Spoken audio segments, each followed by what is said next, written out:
वैसे तुम लड़की अच्छी हो। ठीक है, हम आपको अम्मी नहीं कहेंगे, लेकिन आपको भी हमारी बात माननी होगी। हाँ, हम तुम्हारा कहना मानेंगे। हे भगवान, भाभी साहब को अच्छा कर दीजिए, इनकी हालत देखी नहीं जाती हमसे। आमीन। अब क्या बताएं तुमको, मिश्रा जी की हालत भी बहुत ही खराब है। हमेशा रोते रहते हैं। जब से डिप्टी साहब गए हैं वो अपने आप को बहुत अकेला महसूस करते हैं। हमको तो मिश्रा जी की भी बहुत चिंता लगी रहती है।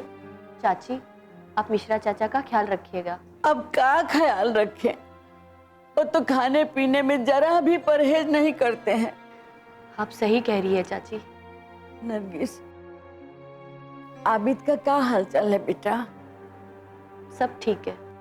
नरगिस बिटिया, हमारी एक बात मान लो, भाभी साहब को कोई तांत्रिक चाहे मौलवी को बुला के दिखा लो। चाची, हमें मालूम है अब जो भी कह रही है हम लोगों की मोहब्बत में कह रही हैं, लेकिन हमारा इन सब बातों में यकीन नहीं है।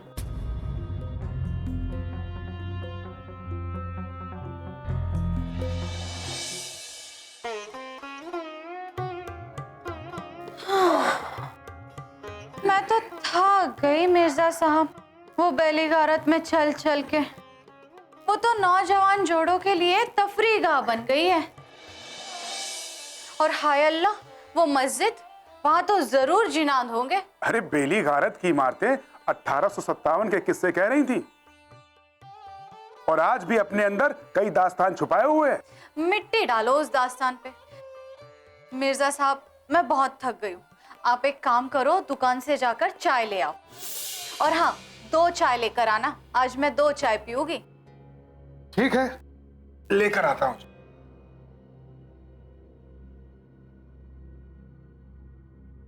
हाय अल्लाह, पैर में दर्द होने लगा।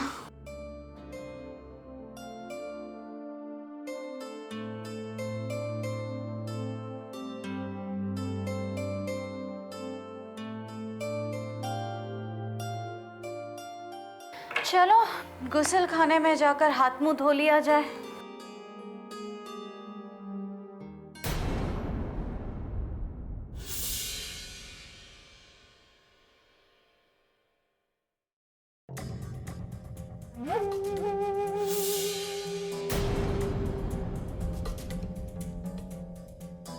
दिलअफ़ज़ा जान, मैं चाय लेकर आ गया।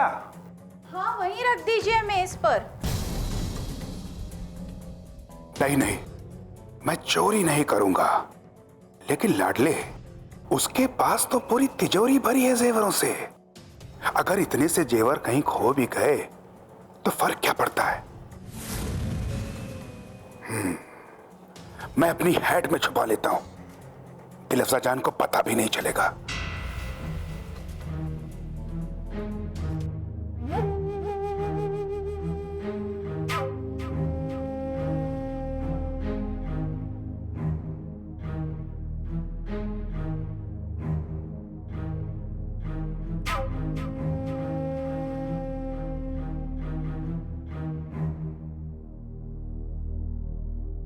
ले आए चाय?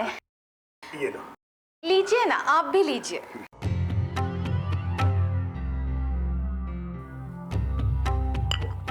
मिर्जा साहब, अब आप जब बाहर गए ही थे चाय लाने, तो कुछ खाने के लिए भी ले आते साथ में। अरे, अभी पिछले हफ्ते ही तो लेकर आए थे अमीनाबाद के बिस्कुट, वही खा लो। जमाना हो गया उन्हें खत्म हुए।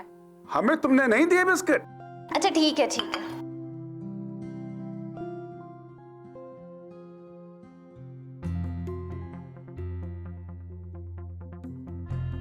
अरे दिलअफ़ज़ा जान, जब तुम अपने बालों से चोटी बनाती हो तो माशाअल्लाह क्या खूबसूरत लगती हो। वाह! तारीफ करना तो कोई आपसे सीखे मिर्जा साहब। दिलअफ़ज़ा जान, तुम तो ये जानती ही हो कि लाडले मिर्जा कभी गलत बयानी नहीं करता। जो हकीकत होती है वही बयां करता है। माशाअल्लाह तुम्हारा चेहरा तो क्या कहना, मगर आंखें भी वाह। दिलअफ़ज़ा जान, अगर तुम किसी को अपनी इन खूबसूरत आंखों से जी भर के देख लो तो बस ये समझ लो कि सामने वाला क्या बात है मिर्जा साहब, आज आपका मिजाज बहुत आशिकाना हो रहा है।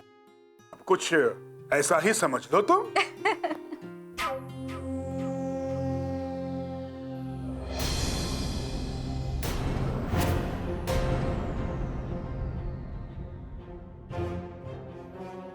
अरे दिलअफ़ज़ा जान, क्या हो गया? क्या ढूंढ रही हो तुम? मैंने यहाँ जेवर रखे थे अपने। कहाँ? यहीं रखे थे मेज पर। मैं गुस्लखाना गई थी हाथ मुंह धोने, बस यहीं उतार कर गई थी। अरे जब तुम गुसलखाने में थी तो ये दरवाजा खुला था। अरे कहीं ऐसा तो नहीं हुआ कि कोई बाहर से चोर आया और तुम्हारे जेवर लेके उड़ गया? हाँ? कैसी बात कर रहे हैं आप मिर्जा साहब? यहाँ कैसे चोर आएगा? ढूंढे ढूंढे यहीं कहीं होंगे।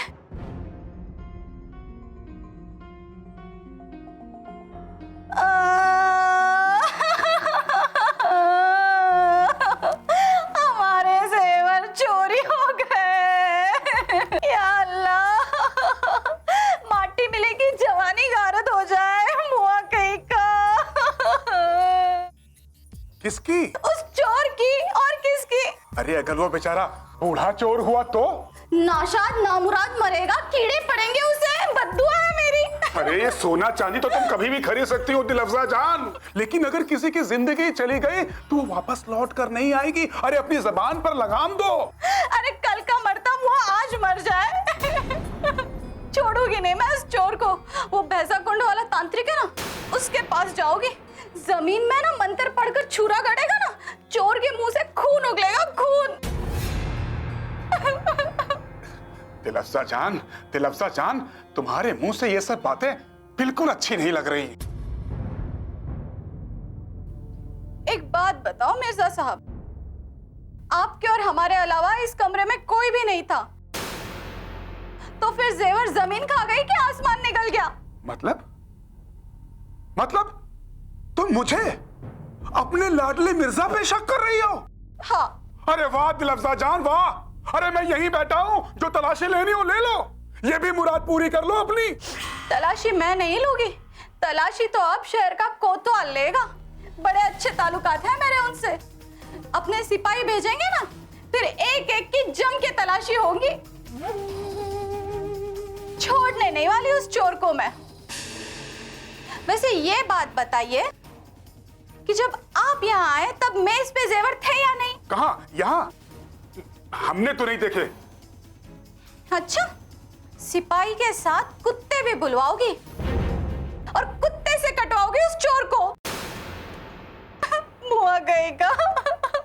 फंस गए लाडले। अगर कल सिपाही की तफ्तीश में पकड़े गए तो मेरा नाम बहुत खराब हो जाएगा और पूरे लखनऊ में मेरी बड़ी बेइज्जती हो जाएगी। वापस कर देने में ही भलाई है। कर दे लाडले, वापस कर दे। बात की बात में देखी जाएगी।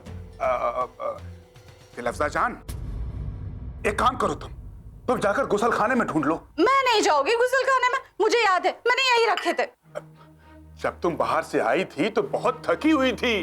हो सकता है इसी वजह से तुमको ख्याल ही नहीं रहा हो कि तुमने बाहर उतारा है या गुसलखाने में। एक बार देखो तो सही। ठीक है।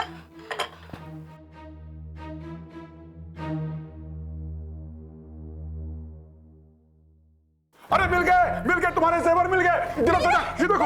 हाँ। चूहा खींच के ले जा रहा था और तुम खामखा अपने लाडले पर शक कर रही थी। अगर मैं नहीं देखता तो ले गया था वो। शुक्रिया मिर्जा साहब, आपने हमारे जेवर ढूंढ दिए। लेकिन दिलअफ़ज़ा जान, तुमने तो पूरा घर अपने सर पे उठा लिया था। ठीक है ना। अब मिर्जा साहब, मुझे ना बहुत भूख लगी है, आप जाइए ना, खाना लेके आइए। हाँ ठीक है।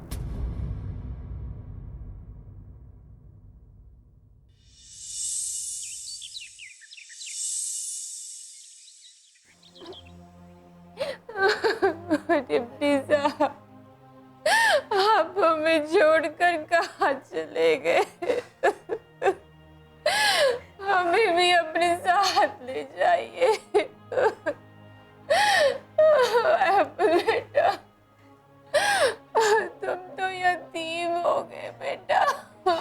अम्मी तसल्ली रखिए आप। आदाब भाभी साहब, हमको शहीदन ने बताया अभी कि भाभी साहब को होश आ गया, बस हम लोग फौरन चले आए। अरे मिश्रा जी देखिए ना, डिप्टी साहब हमें छोड़कर चले गए। अरे भाभी साहब, डिप्टी को हर जगह वक्त से पहले पहुंचने की आदत थी। दुनिया भी वक्त से पहले छोड़ के पहुंच गया। भाभी साहब सब्र कीजिए भाभी साहब, अब क्या हो सकता है, ये भगवान की इच्छा थी और भगवान की इच्छा के सामने किसी की नहीं चलती है। भाभी साहब आप इतना रोएंगी तो बच्चे परेशान हो जाएंगे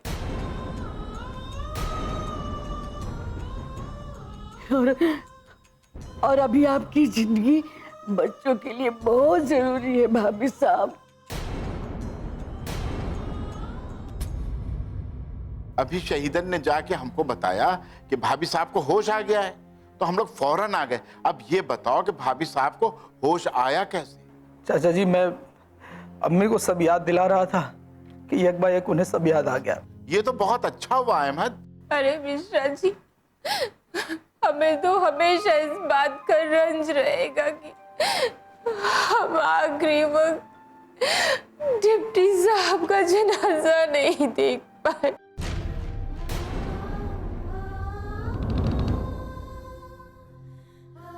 अरे हमें तो बस इतना ही याद है कि हम तो सुबह डिप्टी साहब को नींद से जगा रहे थे और तभी आपने हमसे कहा कि अब्बू अब्बू गुजर गए।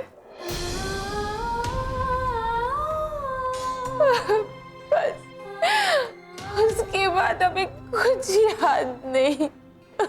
भाभी साहब, नरगिस ने आपकी बहुत सेवा की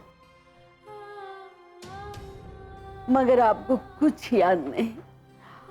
आप तो खाली अपना बचपन का बात करती थी।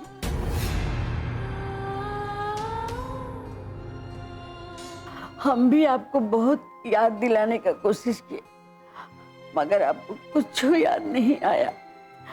यहाँ तक कि आप हमको भी नहीं पहचानती थी। अहमद, तुम्हारे वहाँ कलकत्ता में सब खैरियत तो है? जी सब ठीक है। सुल्ताना तो यहाँ आना चाह रही थी लेकिन बच्चों के स्कूल की वजह से आ नहीं सकी। सुल्ताना का तो रो रो के बहुत बुरा हाल है। अब हमने उनसे कहा है कि कुरान पढ़ें और दुआ करें।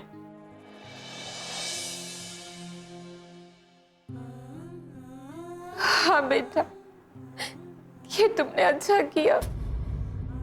अब हम दुआओं के सिवा और कर भी क्या सकते हैं। मैं अभी नमाज पढ़ के उनके लिए दुआएं पढ़ूंगी।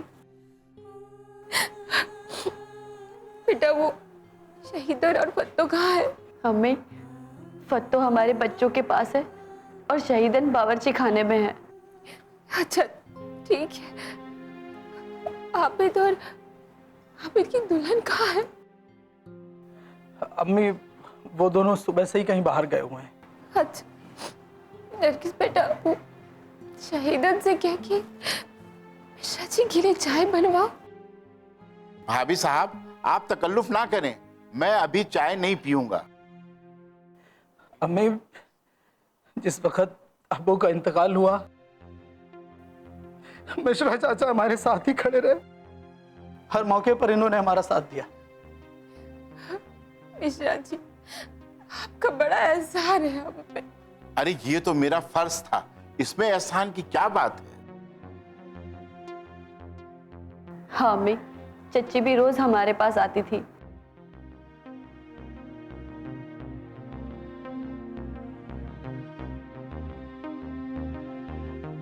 मिश्रा जी, हमारी तबीयत कुछ अजीब सी हो रही है।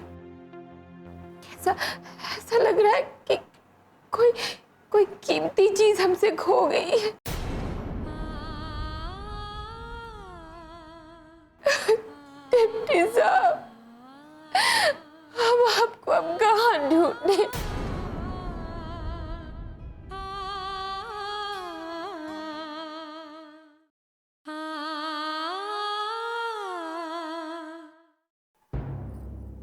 आबिद, हमें बहुत अफसोस है किस बात का?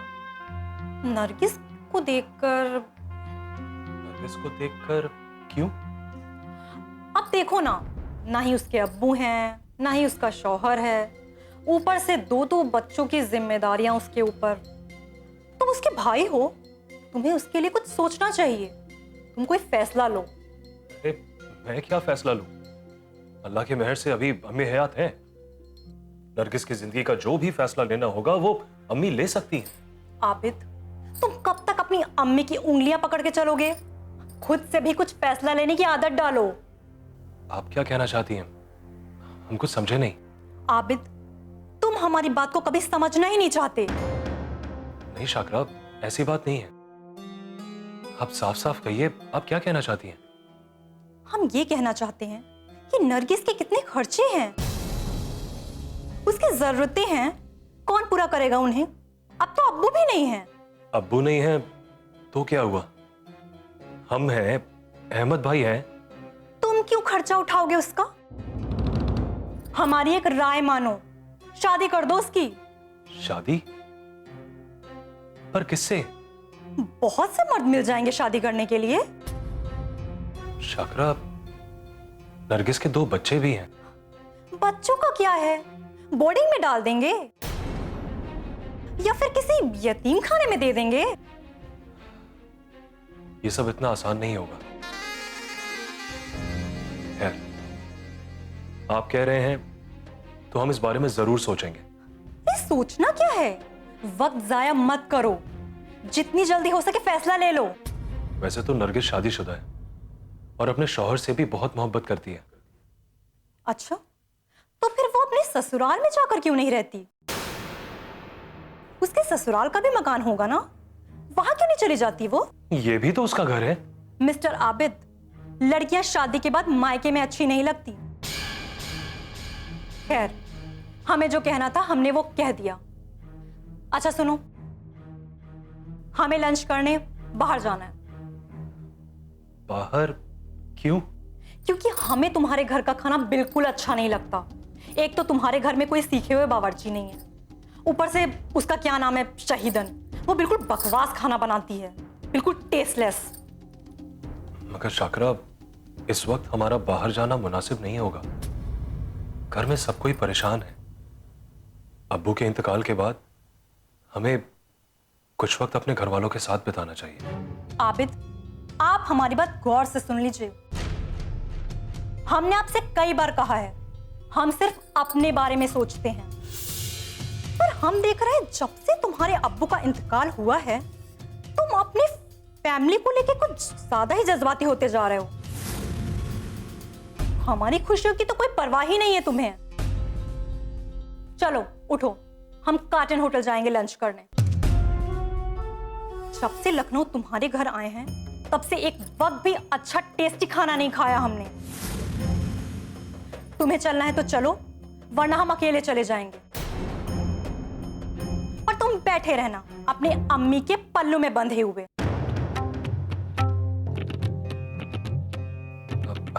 शाकरा, रुकिए, हम चलते हैं आपके साथ।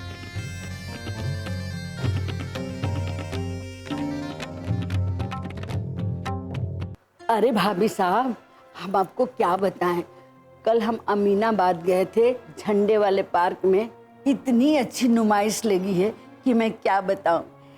तरह तरह की कीमती चीजें बिक रही हैं और अलग अलग तरह के झूले हैं वहां पे। अच्छा, तो मिश्राइन जी, आपने भी झूला झूला? धत भाभी साहब, मैं झूला थोड़ी ना झूलूंगी, वो तो बच्चे झूलते हैं। आदाब अम्मी। आदाब आदाब। आदाब चाची। जी आदाब। आदाब। शाकरा, हमने इन्हें पहचाना नहीं। अम्मी, इन्हें सब बिट्टन कहते हैं। ये पूरे लखनऊ में शादी करवाने के लिए मशहूर हैं। अच्छा अच्छा, अरे आइए ना, आप तशरीफ रखें। शाकरा बेटा, तुम भी बैठ जाओ। काम तो आपका बहुत अच्छा है। शादी करवाना तो बहुत ही सवाब का काम होता है। अच्छी शादी हुई तो दुआएं मिलती है और बुरी शादी हुई तो बद्दुआएं भी। लखनऊ में मैंने 9,000 शादियां करवाई हूँ, माशाल्लाह अभी तक किसी की तलाक नहीं हुई है। 9,000 शादियां, मतलब 18,000 लोग। हमारे यहाँ भी बच्चे हैं, माशाल्लाह सबकी शादियां हो चुकी हैं। और हमारा तो एक ही बेटा है, मगर वो भी छोटा है। जी बताएं, हम आपकी क्या खिदमत कर सकते हैं? अम्मी, हमने इन्हें बुलाया है। अच्छा, तुमने बुलाया है तो बेटा चाय नाश्ता करवा दो। नहीं, इसकी कोई जरूरत नहीं, मैं ये सब करके आई हूँ। तो आप यहीं कहीं पास में रहती हैं? नहीं, लखनऊ से मैं बहुत दूर रहती हूँ, मगर यहाँ सब लोग मुझे जानते हैं। मेरे घर का पता है कच्चा पुल पक्का मकान। ये कैसा पता है, कच्चा पुल पक्का मकान? पुल कच्चा और मकान पक्का। अम्मी, हमने इन्हें यहाँ इसलिए बुलवाया था क्योंकि ये बहुत ही कामयाब रिश्ते करवाती हैं और ये किसी भी उम्र के लोगों की शादी करवा देती हैं। हम समझे नहीं। हमारा मतलब है जैसे बेवा, तलाकशुदा और जो बेसहारा लोग होते हैं ना, ये उनकी भी शादी करवाती हैं। अम्मी, हमने इन्हें आपकी इजाजत के बगैर ही बुला लिया, माफ कीजिएगा। चलो कोई नहीं, तुमने इन्हें बुला लिया तो। अम्मी, हमने इन्हें यहाँ नरगिस के लिए बुलाया है। इनके पास एक ऐसा रिश्ता है जो दोनों बच्चों के साथ नरगिस को कबूल करना चाहता है।